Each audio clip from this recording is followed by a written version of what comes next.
Tom Aspinall won, called out Jon Jones. Then I thought he kind of missed the opportunity to like really hammer it home because he was kind of nice in his call out. But then he doubles down and goes back and goes, I'm not doing anything but a true UFC championship fight. Jon just continues to kind of ignore it. He should, right? Tom Aspinall should stand firm on, I want to be the champion. I'm not doing nothing else. Yeah, you know what? I almost feel like maybe Jon's got some dirt on Dana or something, because Dana generally would not put up with this type of behavior. He would say, and this is what the UFC's been founded on, where boxing was, and is we want the best guys to fight.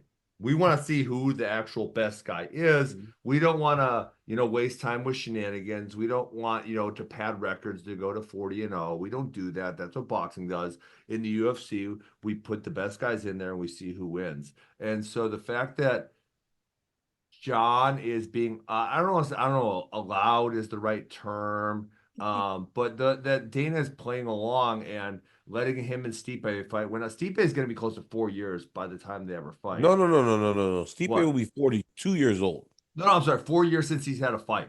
4 years. Yes, 4 years. Yes. He'll be 42 years old. And you have this young interim champion who he's a beast. I mean, he smashes people. And the fact they won't put them in there together. And then there's this obvious, I would say good, maybe not quite guaranteed, but that Jon beats Stipe and then says, I'm done.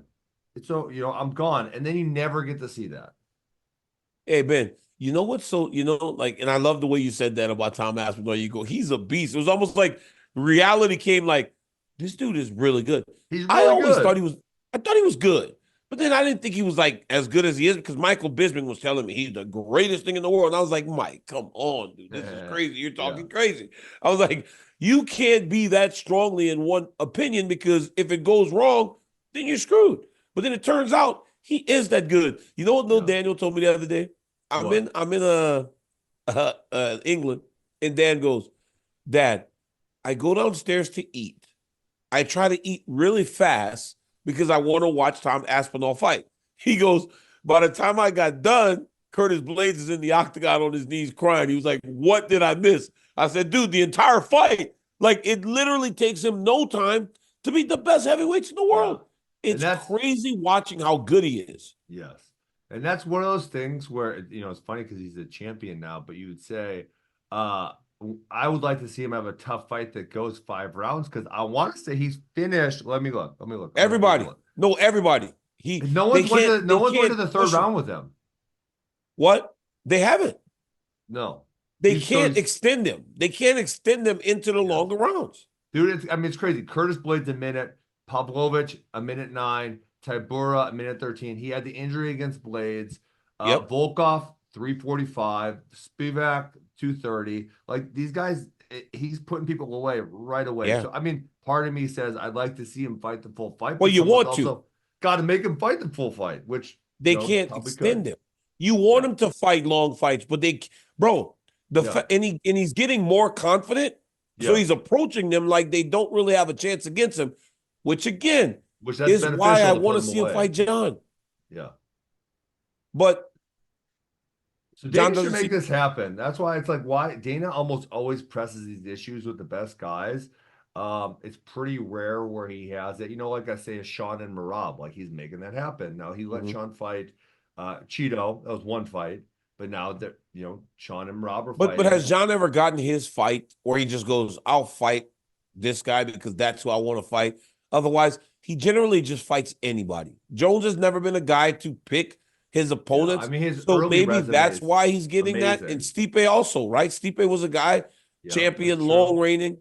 If there are any two people in mixed martial arts that deserve the opportunity, Ben, to say, I want this one, I have to have this one, it would be these guys, right?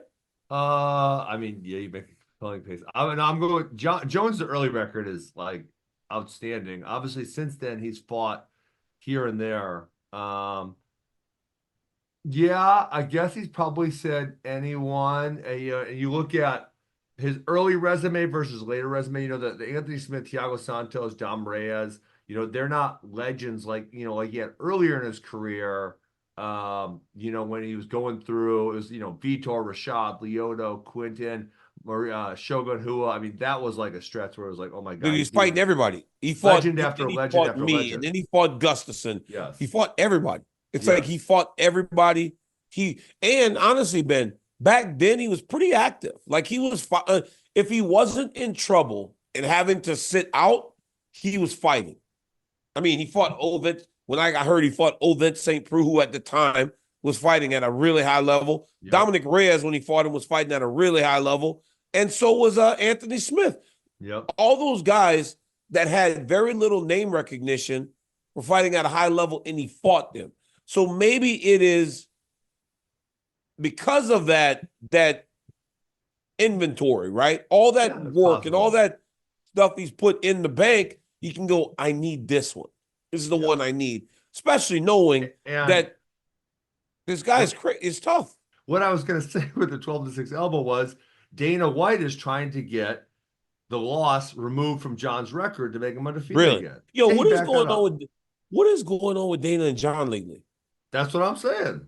But like, what's happening lately though? Because he's been very adamant about him being pound for pound #1. Like, he is going crazy with every time somebody says that Jon isn't pound for pound, he goes to his defense. I've never seen him defend him like that before in his entire career. It's not like Jon just got here. Jon's been here for like 15 years. I don't think I've ever seen him that strongly in his corner on anything. And guys, here's the deal. If there's ever a time where you could say that Jon Jones isn't the pound for pound #1 fighter in the world, it's right now because he's so inactive. Not because of his skills, not because of his skills. Because, and partly, can I honestly, this is another thing, Ben. We really don't know what his skills are because the last time we saw him fighting a true fight was in 2020. Yeah, I think, right? 20 was when he fought Dominic Reyes. February 2020 was Dom Reyes. And then he fought Cyril Gane in 23. Yes, and you want to make an argument against him. Also, he wasn't nearly as impressive in the Anthony Smith, Thiago Santos. That was a split decision. Dominic Reyes, they weren't great fights. They weren't as impressive as he had been prior to that. And so, then you're going back to, it was 2018 against Gustafson when he put him out. I mean, we're getting close to 6 years away now. Yeah. So, but as with most things, right? It deteriorates with time. But we don't know who Jon is today in a long fight like he was before. Now, he does use the Gane fight. Then he used the Gane fight as the example, saying, well, he went up to heavyweight and he beat the most dangerous guy. But, I mean, I thought Cyril would have fought him better, if I'm being honest. I thought that would have been a much more competitive fight. I was surprised that it ended in the way that it did. So that was impressive. But again, we don't really have much. Because what we do know, right? We do know that Islam Makhachev is really, really good.